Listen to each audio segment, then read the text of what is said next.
Sweet. And Link, you got that? Thank you.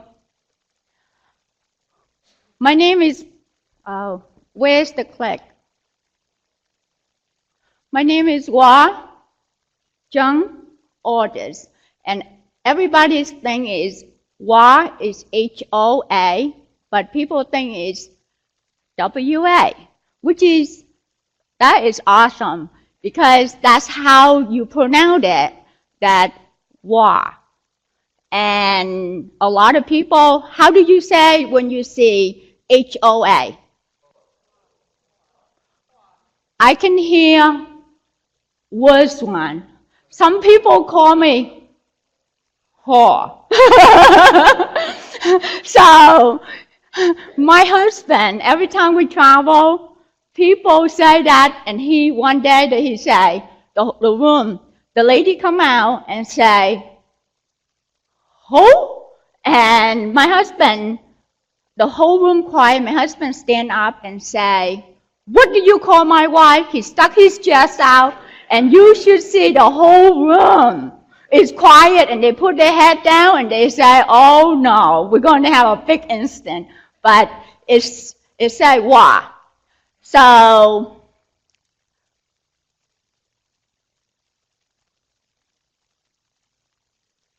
is this work? That's what I did. Okay. Just remember, just think of yourself as when you were 8. Put yourself in when you're 8 years old. Or you have children right now, is 8 years old. And with me, when I was 8 years old, that I was born in Vietnam, which is South Vietnam, and they call it Châu Đốc, Kiên Giang, Vietnam. And I live off the Mekong River. Just remember my story from now, the Mekong River, and later on you can connect it. And 8 years old, I have to learn how to start a raw fire, which is from the scratch. Can you imagine 8 years old that your brother give you a match and some wood, you start your own fire? And when I start achieve that, and he say, well, what? You have to make a pot of rice. And it's hard enough that most of us that have cook a pot of rice now, instant cook, you just put a cup of rice in there, a cup of water and whatever, and it just cook and ready to eat, right? The way that you cook the old day, you have to let it boil, you take the wood out and let the ash, the coal, you have to turn the pot. When you leave, the rice get burned. So it's a science in cooking rice in the raw fire. So can you imagine 8 years old, you learn how to do that so you can help to feed your family. So my parents have by that time they have 6 kids. 6 kids. And my mom used to own a wholesale seafood. And in the morning, it's 2 o'clock in the morning, she had to, all the boat come in. This is the river, fresh fish. The boat come in, she literally wholesale the fish, so people buy it, resell it. And she have a really awesome business. And my dad worked for the government, and which is he's very high rank in the government, which is old South Vietnam. So later on you will connect. Just remember, I born in South Vietnam, very close to Cambodian line.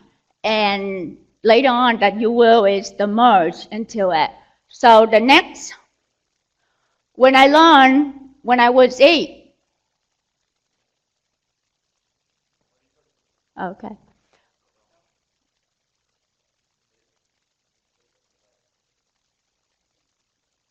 Okay, take.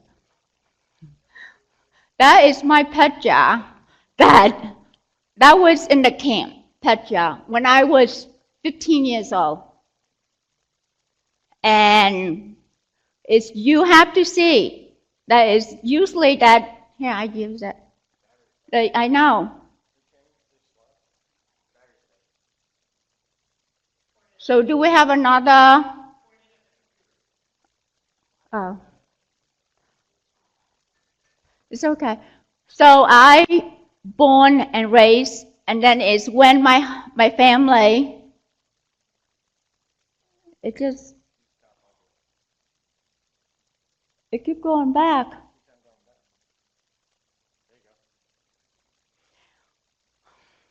So my dad worked for the old government, and South Vietnam, when it fell, and the North Vietnam took over, my dad is a high official in the government, so they have to tell him that he had to give up his position. And by that time,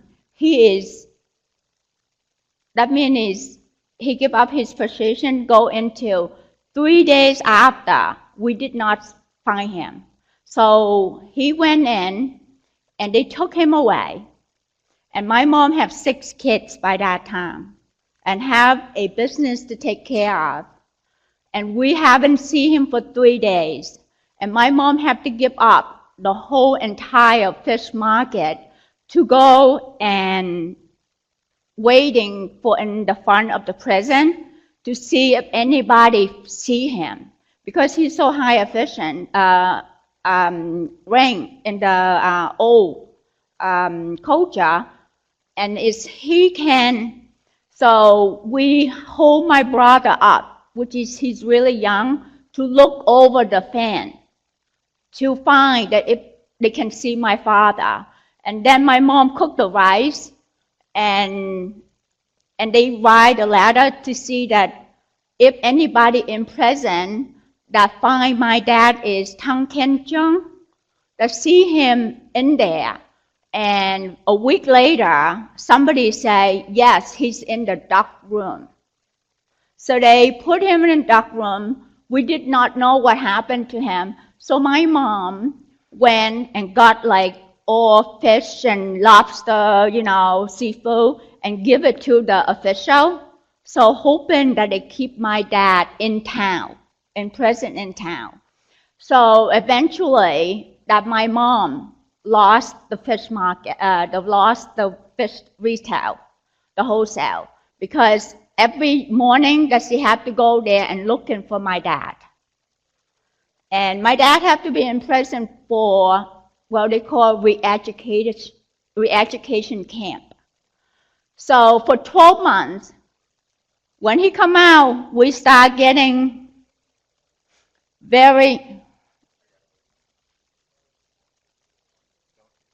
So we getting destitute, getting no money left.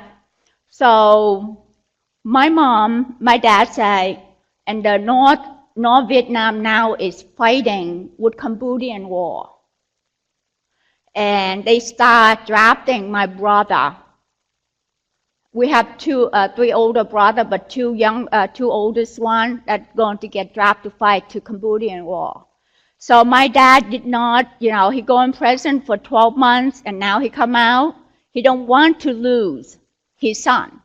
So that's how our journey start. And it's easy for my family. Can you hear me? So easy for my family that my mom and dad that would be stay in Vietnam, have the same culture, the same language, nothing changed. Life is much easier for them. But now, before I was young, I don't understand that now. I'm older, and literally that I have children to raise. And I always put myself in my mom and dad's age, in position that I was wondering, would I do that? Would I put my 7 children on a boat and have no idea where we're going? And the plan is we're supposed to go to Thailand. So they have two ways to do it. You escape from your river side. So I used to live in river. My family never lived in the ocean before. I never touched the salt water before. So we have to move to the ocean to escape. So his plan that go into Thai, which is when you walk there or you take a boat. So we took a boat. Some people walk there, they never see the light. So we got in the boat, 15 of us in the little boat. We continue going, we got pirate in the ocean. We saw this big ship and we thought that this big ship going to take us to a mainland, right? No, they start gutting us. They went down to our boat. They took whatever the good that we have. Lucky that my mom and dad, that when we got the boat and we saw them, and my dad's instant say, oh my God, I think we're going to get robbed. So my mom is instant take the $400 exchange to a dollar money. Instant, when in the boat, they give my sister a loaf of bread. My mom took that $400, stick into the bread, and tell my sister, don't break and eat them. Because they would not take the bread, because the bread that they gave us, they wouldn't take it away, right? So we got that $400. My sister, hugged it like a little teddy bear. And that $400, we went to the camp. So when we're supposed to go to Thailand. Somehow our boat got driven to Malaysia. We are in 3 days in the ocean, huge ocean that we did not know where we're going. It's no idea. My dad only see the star in the day, and he just said, follow the North Star. Can you imagine that? And then we finally saw the island, which is we stay in Pulau Bidang, which is a small island. When we got there, it's like 38,000 people, refugees that there. And we go on internet and I saw some pictures. So, that bridge, they call Supply Bridge. And that pier is meant so much for me. You find the freedom, but it's really sadness in that. So many people that the bridge of freedom, but you don't know how long are you going to stay there. And some people that stay there for 3 years because they don't have anybody sponsor them. So when we stayed there in 6 months, my family say, oh, we're not going to go in America. Let's go Australia, because Australia would pick a big family. So our family, 10 of us, because my cousin come with us, so she become a number 10. And the Australians say, I would love to take your family, but we can't. Into the United States, reject you. And we didn't know what is that meant, because my dad worked for the old government, and the responsibility for United States picked my family first. So the United States have to reject us before any country would take us. So moving on, a year later, we finally got an interview, and they interview us, and we say we got to go to United States. So this is our new life from the camp for almost 13 months. Our new life, we end up in Massachusetts, and that is the home, the first home that we are living in. And the new life is such a different. When you're in the camp, you was with your peers.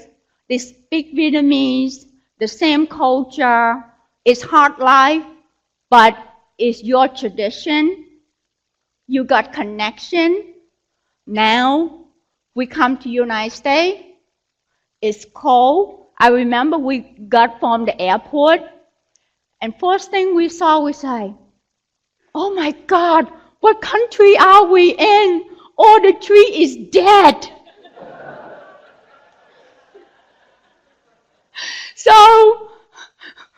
So we like, and we couldn't speak English, and we all in the bus, and we're like, "What is that? It's cold." So we get to the airport, right? They give us a bin of coat, winter coat, and we're like, "What is this? Who wearing this?" You know, we're on the short sleeve, you know, the light clothes. Here you have to wear a coat with a hood, and it's not warm enough. We come out, this is March. This is only March. And we come and we open the door, and the wind just blow us right in. And we're like, what country are we in? So that's the difference. You know, your life give you on different way, and you have to embrace it. You have to do what the best you can. So my family go into this home. We figured out, I never see the high chair before because my sister was 3 years old. So they have high chair for us. And I would love to say thank you to the church sponsor us, because it's take a big church to sponsor 10 people. And it takes the whole, like a whole army for our family. The doctor, people going on. So you embrace the life that we have, and it's also, you have to. So now I have to experience myself as the two culture. We have to tie together is either I'm going to be comfortable in my culture, or I am going to be exploring American culture. So responsibility for me, that is when I met Tom, I have arranged marriage. I don't know how many of you that in 1980, can you imagine you have arranged marriage? Yes. Some of you is connected, you know. So I have to choose what is important, and I choose not the comfortable way to do it, the old tradition. I want to be my own tradition. I want to have my own path. And Tom, well, is there anybody know this is my husband, Tom? Can you stand up? Tom Aldous. And we met. So it's every risk that I take when I fall in love with Tom, that means my family disown me. And I can see it that my family want what is good for me. They are in their Vietnamese tradition. They want their daughter to have what they cannot have. So they arranged this marriage that this guy have business, money, everything. Everything for me. Tom graduated from college, did not have anything, and he was in debt. So I didn't know that I'm married with a person in debt. So now it's live. It's only 20 minutes. We don't have that much time. So I hope that you are like in consideration. So what you do is, I feel that is the culture is like business. What you doing? Learn as much as you can, and over the year that I help Tom. Tom is leading, but it's always everybody needs somebody have a right hand. And all of you have somebody that help you to go through whatever it is. Learn as much as everything that you can. Don't let yourself get behind and take that risk. Blaze your own trail. Be confident and bring in everything that you can. The family, your family is good. It makes your job much better. And I always say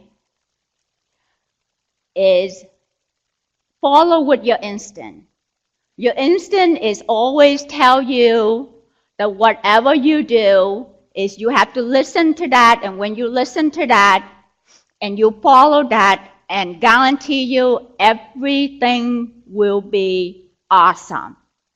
And thank you very much. And anybody have any question? And thank you for virtual audience. Anybody have question for me? Okay. And I wish that I have more time. I wish I had more time. Please let Jack know.